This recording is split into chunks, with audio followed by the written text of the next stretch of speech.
हाँ जी मेरे प्रभु जी, सभी को मेरा नमस्ते प्रणाम। लीलाधर भाई जी। प्रणाम प्रभु जी। हाँ जी प्रभु जी प्रणाम। जी प्रभु जी। कुछ पूछना चाहते हैं? प्रभु जी प्रश्न तो नहीं है। वो क्या ही पूछो प्रभु जी। तो देखो, आपने वो तालाब देखा होगा, एकदम शांत है। फिर उसको भीतर से हिलाओगे पूरा, तो उसमें वेव्स बनेंगे। उसमें कीचड़ है, जमीन का नीचे से पूरा गंदा हो जाएगा, है ना। पानी पूरा खराब हो जाएगा, है ना। फिर उसको एक दिन पूरा शांत होने दो, तो धीरे धीरे वो जो मिट्टी है नीचे बैठ जाएगी।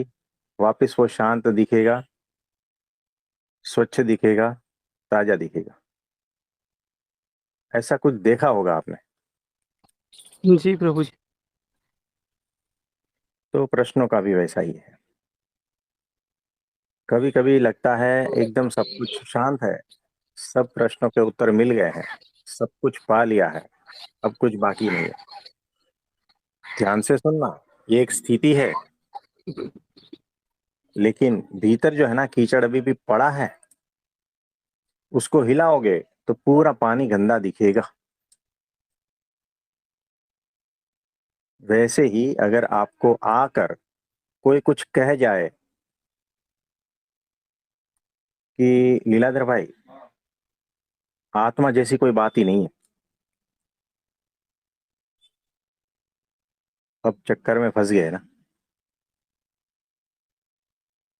लीलाधर भाई जी, क्या आत्मा आत्मा के पीछे पड़े हो, आत्मज्ञान के पीछे पड़े हो, जबकि आत्मज्ञान जैसी कोई चीज ही नहीं है। मैं आपको पूरा बताता हूँ, आत्मा जैसी कोई चीज ही नहीं है। जो बुद्ध हो चुके हैं, भगवान बुद्ध, उन्होंने कह दिया है खुद कि आत्मा जैसी कोई चीज नहीं है, अनात्मा। अब आप कंफ्यूजन में आ गए। अब वो जो तालाब है, उसके तलिए से जो है ना पूरा हिलाया जा रहा है। आपकी शांति जिस आधार पर खड़ी है ना, उस आधार को हिलाया जा रहा है।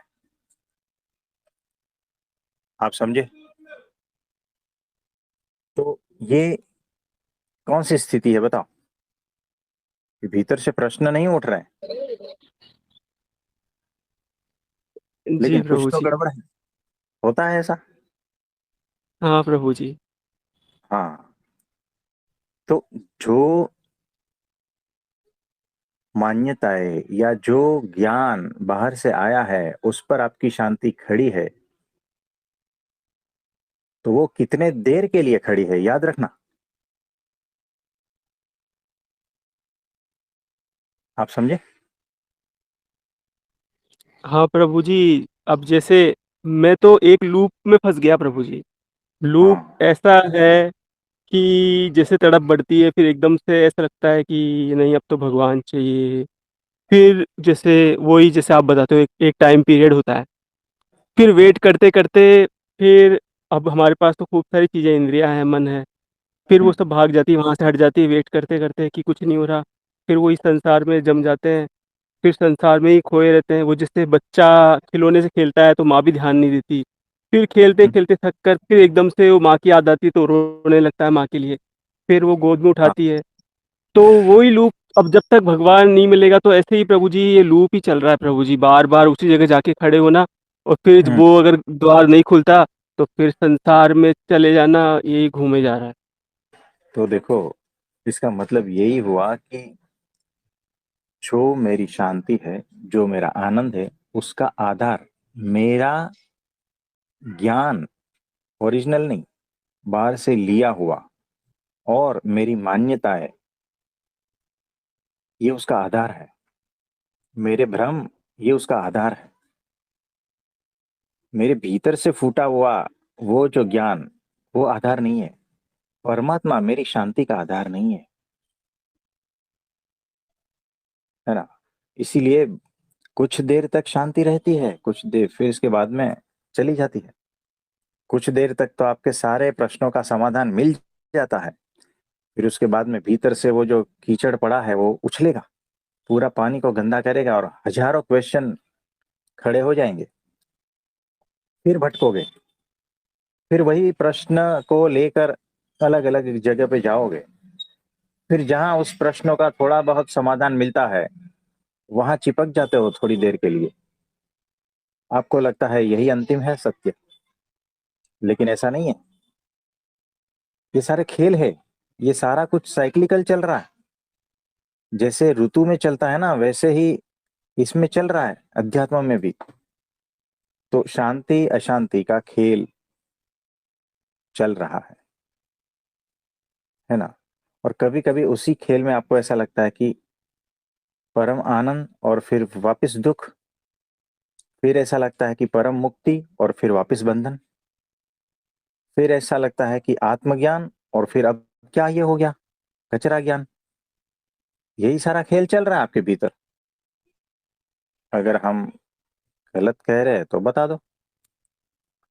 प्रभु जी जैसे आपने आनंद बोला ना, हम्म। आनंद नहीं है प्रभु जी, यहाँ तो जैसे तड़प है भगवान हम्म। के लिए। अब फिर जैसे भगवान नहीं मिलता तो थोड़े टाइम बाद वो तड़प गायब हो जाती है ना, तो फिर हम्म। संसार है। फिर संसार में हम्म। गए, फिर वापस से तड़प आती है तो फिर भगवान की याद आती है। ऐसे ही चलता है हम्म। प्रभु जी। हाँ, तो बस उसी प्रकार का जो है ना खेल चल रहा है भीतर। यानी दो ऑपोजिट के बीच में आप फंसे हो, कभी इधर कभी उधर, है ना। तो जी याद प्रभु रखो, जी। हमारे आनंद का आधार निराधार होना चाहिए।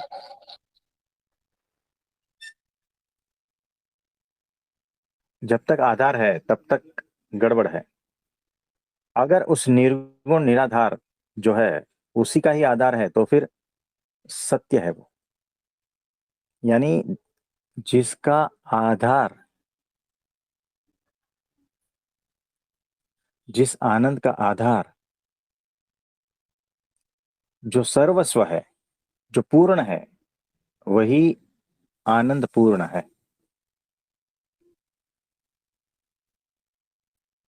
तो ये सूत्र है कि जिस आनंद का आधार सर्वस्व है वही पूर्ण आनंद है और शाश्वत आनंद है। इसमें कुछ पूछना जी है? प्रभु जी। हाँ, प्रभु जी सर्वस्व से हम क्या समझे? सर्वस्व से परमात्मा पर ब्रह्म, जो सर्वाधार है, सर्व का आधार है। आपके भीतर जो आनंद है उसका भी वही आधार है। आपके भीतर जो बदलता रहता है ना, सुख और दुख का चक्र, उसका आधार भी, अंतिम आधार तो वही है, लेकिन उसका बाहर का आधार जो है ना, बदलती हुई चीज है।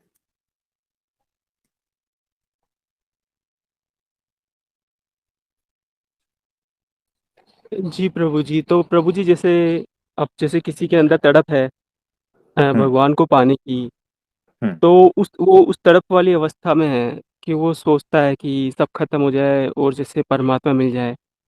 तो उस टाइम तो प्रश्न कैसे उठेगा प्रभु जी? उस टाइम प्रश्न कैसे उठेगा? हाँ मतलब क्या प्रश्न उठेगा उस टाइम? हाँ, ये भी हो सकता है, सिर्फ तड़प रह जाती है, तड़प ही प्रश्न बन जाती है ना। या तो फिर प्रश्न ही तड़प बन जाता है, तो जी प्रभु जी। खो जाता है, प्रश्न खो जाता है, सिर्फ तड़प बचती है। और जैसे ही वो मिल गया तो बात खत्म हो गई। तो एक बात याद रखो, परमात्मा कैसे मिल जाए, ये तड़प, ये सोचने वाला कौन है?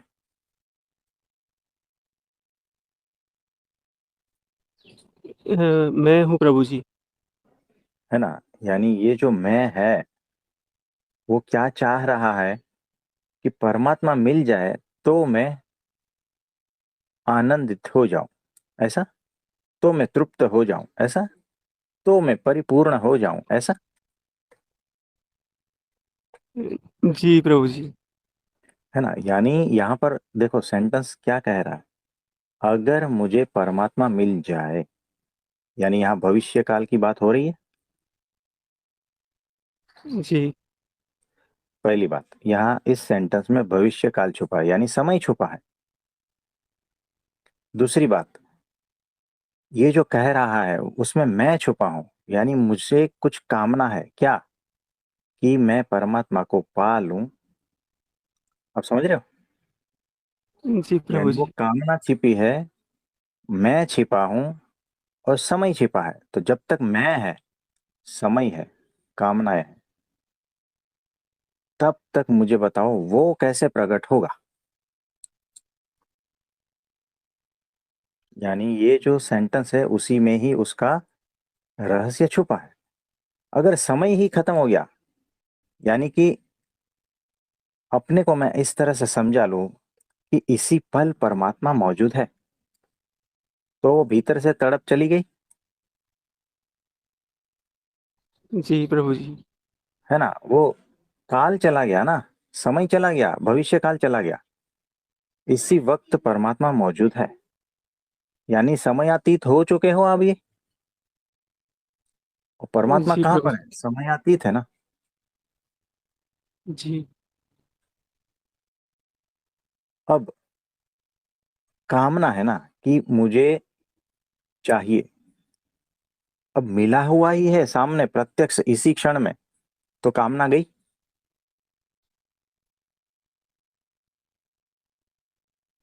जी प्रभु जी। और अहंकार रहितता की अवस्था में ही वो है, मौजूद है। तो मैं गया, अहंकार गया, यानी वो है ही। मैं हूं, मेरी कामनाएं हैं, और समय है, ये तीन चीज मिलके मैंने एक सेंटेंस बना लिया कि अगर परमात्मा मुझे मिल जाए तो, फिर तो लगा दिया, तो मैं आनंदित हो जाऊंगा। और अगर इसी क्षण मैं परमात्मा है, और है ही, यानी मैं खुद को ही भटका रहा हूं क्या, नहीं बताओ। अहंकार अपने को बचाने के लिए भटक रहा है, अपने को ऐसे ऐसे सेंटेंस बना बना कर दिखा रहा है कि मेरे भीतर तड़प है, जब तड़प है तो ही तो मैं बचूंगा ना। जब तड़प खत्म हो जाती है तो मैं क्या बचूंगा बताओ। तो मेरा होने का एहसास ही नहीं होता जब तड़प ही खत्म हुई। जब सोचने वाला ही नहीं रह गया, है ना, मतलब कि जब विचार शून्य हो जाता है तो आप रहते हो क्या, विचार करने वाला कोई रहता नहीं।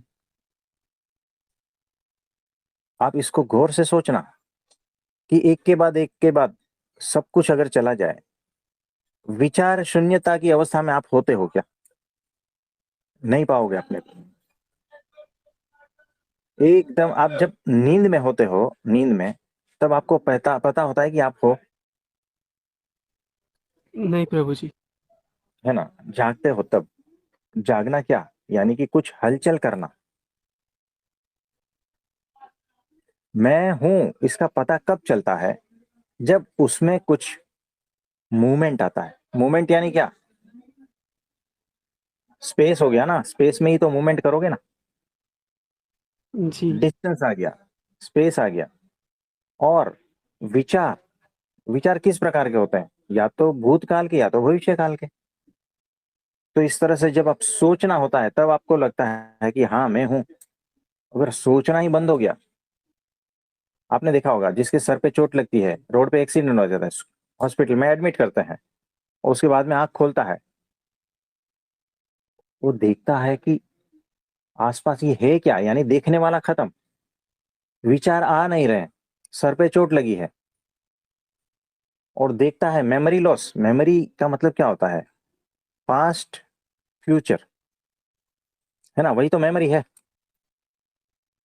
जी। Memory loss.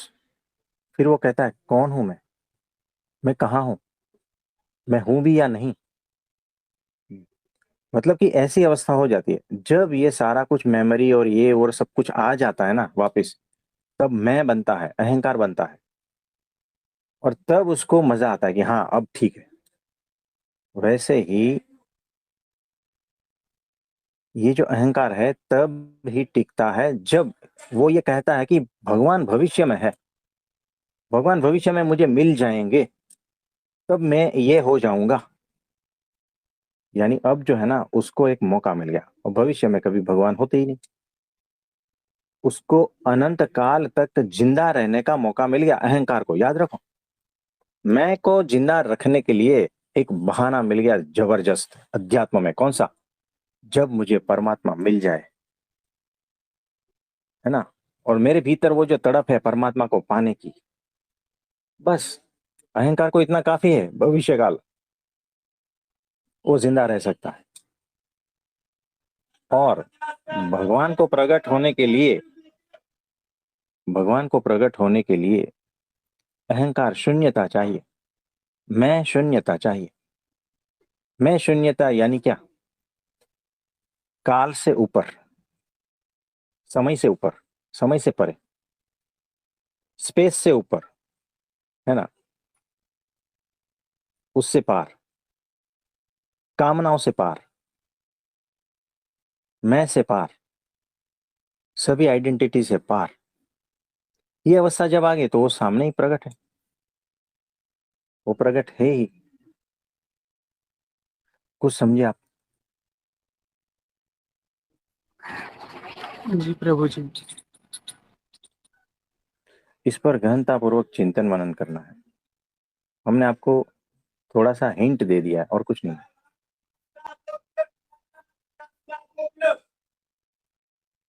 लीलाधर भाई जी, जी प्रभु जी। यहाँ पर 50 का 2 किलो टमाटर बेच रहा है, ये क्या सही है?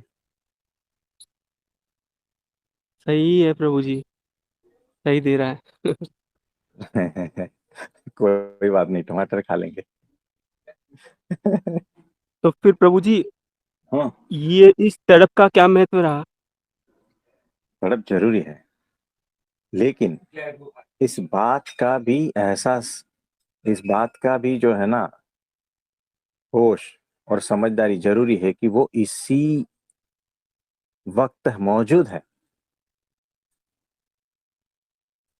यानी ये जो तड़प क्यों उठ रही पता है? भीतर प्यास है, बराबर है, कोई बात नहीं, लेकिन मैंने ऐसा कुछ समझ के रखा है कि वो भविष्य में है, और मेरी मान्यता के हिसाब से वो मिल जाएगा। इस वजह से एक तड़प बनी है। अब यही मान्यता को बदल दिया जाए कि वो इस वक्त मेरे सामने ही मौजूद है, बस सिर्फ देखने की देर है। तो एक मान्यता से वो तड़प बढ़ती है, और दूसरी से वो मिट जाती है। तो जो स्ट्रांग रहेगी ना, वैसा होगा। आप समझे? जी प्रभु जी, तड़प अब के साथ होश हाँ, रखना है। हाँ, अब देखो, एक समझदारी, एक समझ ऐसी है कि भविष्य में है, और एक समझ ऐसी है कि वर्तमान में है।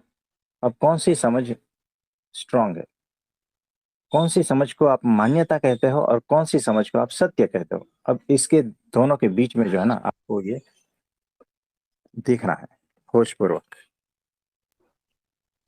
तो देखो लीलाधर भाई, आपको सामने बिठाकर सुबह से शाम तक अगर हम सत्संग करें, तो उतने में ही आपका अनंत जन्मों का कार्य हो जाएगा।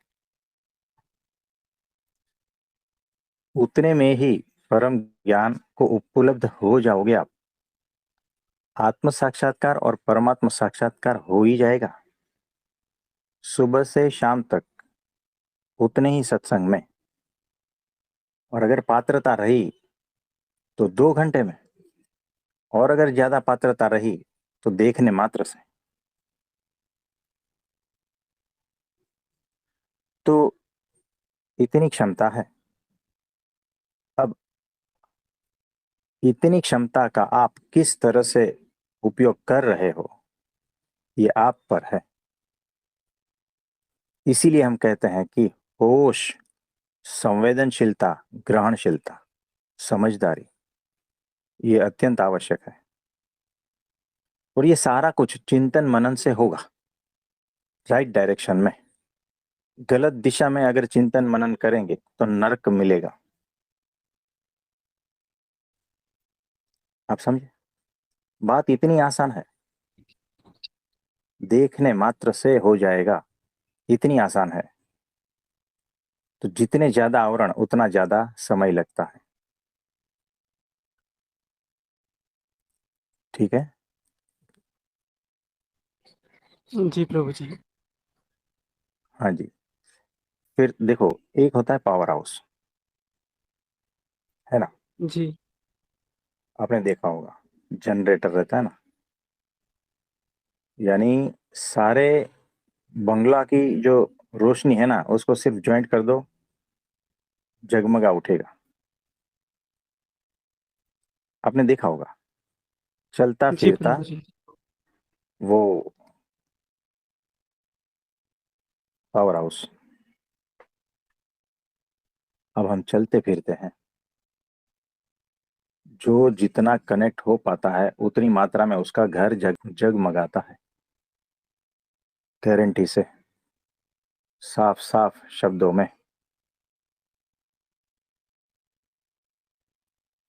ठीक है। तो प्रभु जी, हम्म। जैसे स्कूल होता है ना, स्कूल, तो हाँ। उसमें बच्चे पढ़ते हैं।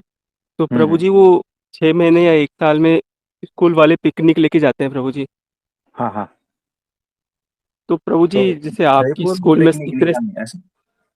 नहीं प्रभु जी, आपकी स्कूल में इतने जो आप भक्त हैं प्रभु जी, हाँ। कभी कभी आप भी अपने धाम पिकनिक पर ले जाया करो सभी को। चाहे सपने में ले जाओ, कैसे ले जाओ प्रभु जी। तो वो सारा कुछ हमारे गुरुजी करते हैं, है ना? तो हो जाएगा, जी प्रभु जी। निश्चिंत रहेगा, है ना? तो जिसको थोड़ा समय लगता है उसके लिए तो ये सत्संग है कि हर सत्संग में एक एक दो दो जन्म आपके उड़ाते जाएंगे, आवरण हटाते जाते हैं। ऐसा है। जी प्रभु जी। हाँ जी। और किसी का कोई प्रश्न है तो बताइए। प्रणाम गुरु जी। हाँ जी, प्रणाम प्रणाम। बिना पूछे ही सब बता दे रहे बोलिए। हैं। गुरु जी, हाँ जी। अगर गुरु चाहते हैं तो उन्हें पता रहता है कौन सा शिष्य उस खिलावट को, उस अवस्था को पहुंचेगा। वो सब जानता है।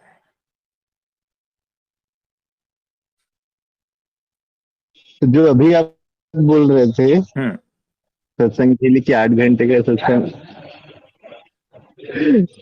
8 घंटे का सत्संग हो तो आप उपलब्ध हो जाओगे, तो ये तो सब पे लागू होता है ना। पावर हाउस तो सबके लिए ही कॉमन रहता है। हाँ जी, देखो कैसा है। लाइट तो सबके घर आ ही रही है। हाँ हाँ। जैसे पावर हाउस बीच में आया है, ठीक है, पावर हाउस बीच में है, और आसपास 10 मकान है।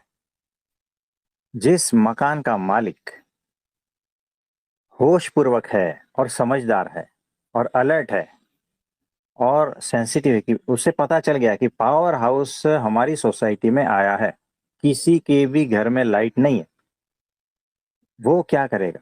जो समझदार है वो तुरंत जो है ना, कहीं से भी वायर लेगा, किधर से भी कनेक्शन करेगा, कुछ ना कुछ करेगा ताकि उसका घर रोशनी से भर जाएगा। और जो बुद्धू है, जिसको कुछ आता नहीं है, जिसके पास कुछ भी वो अलर्टनेस नहीं है, होश नहीं है, कोई समझदारी नहीं है कि क्या करना है क्या नहीं करना, उसका तो पूरा का पूरा जीवन उस अंधेरे में चला जाएगा। पावर हाउस बाहर खड़ा है, सोसाइटी के बाहर, घर के बाहर खड़ा है। अरे घर को टच भी किया है ना, तो भी रोशनी नहीं जलेगी। यानी सत्पुरुष के हाथ पकड़े हैं ना आपने, तो भी आपके भीतर वो प्रकाश नहीं फैलेगा। वो क्यों नहीं फैलता है बताओ? पावर हाउस बाहर ही है, दीवार से लगा हुआ है, उसके घर से कनेक्शन नहीं है। कनेक्शन है तो उसके घर पे वो बल्ब और ट्यूबलाइट और जो भी है उस प्रकार की कोई व्यवस्था नहीं है। आप समझे? मुझे बताओ, भगवान श्री कृष्ण सामने ही थे, पावर हाउस, याद रखना। अर्जुन की लाइट जग गई और दुर्योधन सामने था, उसका कुछ नहीं हुआ। अंत तक अज्ञानी बेहोशी और दुख में मरा, अहंकार में मरा, है ना? तो पावर हाउस सामने था। तो यहां पर होती है समझदारी, होश। आप समझे? मुझे बताओ, कृष्ण भगवान उस वक्त पृथ्वी पर मौजूद ही थे तो कितने मुक्त हो पाए, कितनों ने उनका लाभ लिया, मुझे बताओ। उंगली में गिनोगे बस। बिल्कुल। है ना? राम भगवान भी तो थे ना। तो मंथरा थी और भरत थे, दोनों उसके साथ में थे, एक ही महल में रहते थे। मंथरा को वो नहीं मिला, उसका जीवन जगमगा नहीं उठा। भरत जी देखो कैसा, वो केवट देखो कैसा पहचान गया, रावण नहीं पहचान पाया। वो जो धोबी था ना, वो भी नहीं पहचान पाया। तो राम भगवान तो थे ही ना, शबरी पहचान पाई। रावण और विभीषण दोनों भाई थे, सगे भाई, एक पहचान पाया, एक नहीं पहचान पाया। आप समझ रहे हो?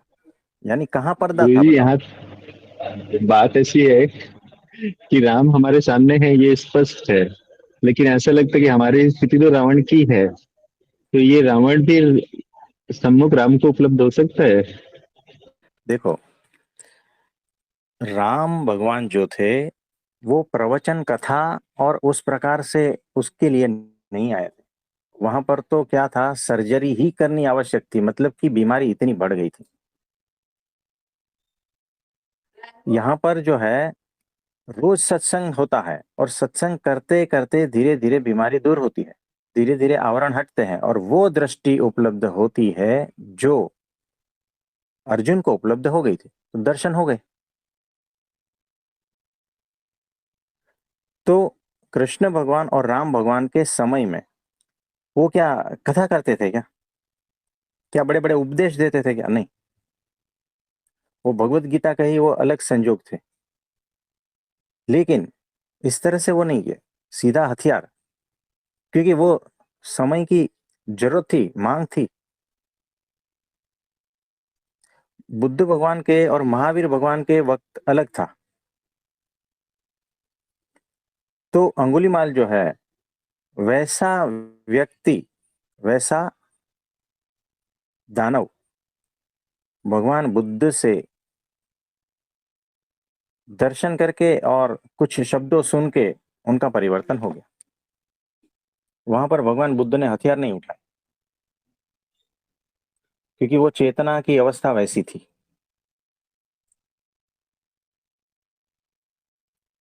तो इस तरह से जो है, सत्संग करते करते करते हो ही जाओगे, बात खत्म हो जाएगी, आवरण सारे हट जाएंगे।